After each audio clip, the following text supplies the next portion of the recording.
Hello friends, आज हम लोग इस वीडियो में कर्फ्यू के विषय में चर्चा करने जा रहे हैं। बड़ा डरावना सा शब्द है जब इस बात की घोषणा की जाती है कि किसी इलाके में, किसी क्षेत्र में कर्फ्यू लगाया जा रहा है। तो हम लोग कर्फ्यू के विषय में यहाँ पर चर्चा करेंगे। सबसे पहले शब्द की उत्पत्ति के विषय में समझते हैं। कर्फ्यू शब्द की उत्पत्ति सबसे पहले फ्रांस में हुई। ये फ्रेंच भाषा का शब्द है। क्वौ फे फ्रेंच भाषा का शब्द है और इसका जो इसकी स्पेलिंग है और इसका डिस्क्रिप्शन है वो मैं नीचे YouTube में जो डिस्क्रिप्शन लिखे जाते हैं उसमें लिख दे रहा हूँ। आप उसे पढ़ लीजिएगा तो वो और क्लियर हो जाएगा। तो क्वौ फे से उत्पन्न हुआ है कर्फ्यू। फ्रेंच में क्वौ फे का मतलब क्या होता है? इसका मतलब होता है कवर फायर, आग को कवर करना, आग को ढक देना। किस पर्पस से यूज़ होता था? लकड़ियों के मकान होते थे, टिम्बर बिल्डिंग्स होती थी और टिम्बर बिल्डिंग्स में आग का खतरा बहुत होता है।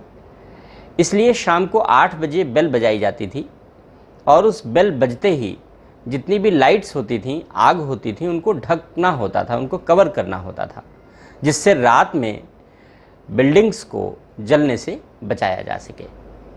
यहीं से क्वौ फे शब्द का विकास हुआ और यह इंग्लिश भाषा में कर्फ्यू के रूप में अपनाया गया।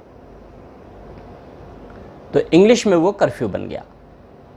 अब आगे चल करके इंग्लिश में कर्फ्यू शब्द का उपयोग कानून व्यवस्था के संदर्भ में जब किया जाने लगा तो वह और विशिष्ट अर्थों में होने लगा। क्या है कर्फ्यू?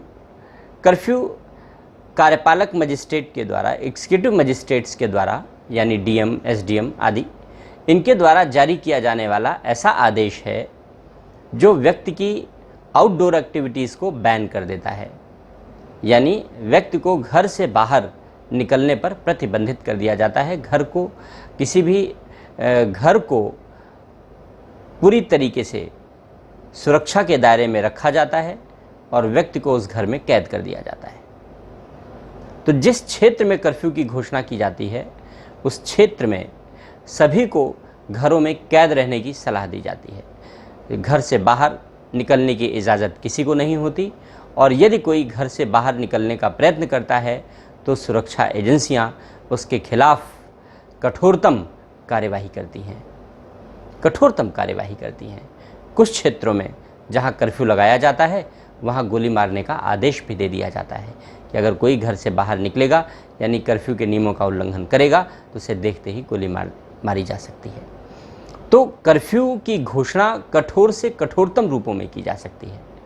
यह प्रायः तब होता है जब कानून व्यवस्था की स्थिति अत्यंत खराब हो जाती है या कानून व्यवस्था की स्थिति के अत्यंत खराब होने की संभावना अत्यंत प्रबल होती है। तब ऐसी दशा में कर्फ्यू इम्पोज किया जा सकता है, कर्फ्यू लगाया जा सकता है। कैसे लगाया जाता है? हम लोगों ने धारा 144 के विषय में पढ़ा था। दंड प्रक्रिया संहिता की धारा 144 के विषय में हमने पिछले वीडियो में विस्तार से चर्चा की है।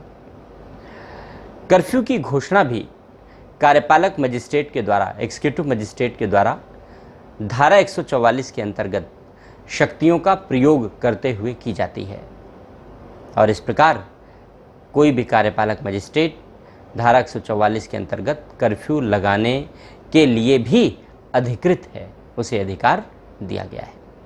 फिर अंतर क्या होता है 144 और कर्फ्यू में? जब धारा 144 लागू की जाती है तो हमने पढ़ा है कि धारा 144 में आदेशों का दायरा बहुत विस्तृत होता है। एक व्यक्ति की गतिविधियों को प्रतिबंधित किया जा सकता है, सामूहिक रूप में कुछ व्यक्तियों की गतिविधियों को प्रतिबंधित किया जा सकता है। प्रतिबंध का क्षेत्र क्या होगा, प्रतिबंध की प्रकृति क्या होगी, यह अलग अलग आदेशों पर निर्भर करेगी। फिलहाल ऐसे प्रतिबंधों में व्यक्ति की आउटडोर एक्टिविटीज़ को, यानी बाहर निकलकर व्यक्ति को गतिविधियां निभाने के लिए प्रतिबंधित नहीं किया जाता, सीमित कर दिया जाता है। धारा 144 में व्यक्ति की ऐसी गतिविधियां सीमित हो जाती हैं, प्रतिबंधित नहीं होती। लेकिन जब कर्फ्यू लगाया जाता है तो कर्फ्यू लगाने पर व्यक्ति की आउटडोर एक्टिविटीज़ यानी घर से बाहर की व्यक्ति की गतिविधियाँ, यानी सार्वजनिक स्थलों पर की जाने वाली गतिविधियाँ पूर्ण रूप से प्रतिबंधित हो जाती हैं और कोई भी व्यक्ति सार्वजनिक गतिविधियों में ना तो हिस्सेदारी निभा सकता है और ना ही वह कोई भी सार्वजनिक कार्य कर सकता है। घर से बाहर ही नहीं निकल सकता। कर्फ्यू में घर से बाहर निकलने की अनुमति ही नहीं होती। तो जब कानून व्यवस्था की स्थिति अत्यंत खराब होती है तभी कर्फ्यू की घोषणा की जाती है। तो कर्फ्यू और धारा 144 के बीच यही मूलतः अंतर है और यही मूलतः संबंध है। छोटा सा वीडियो था कर्फ्यू को समझने के लिए। Thank you.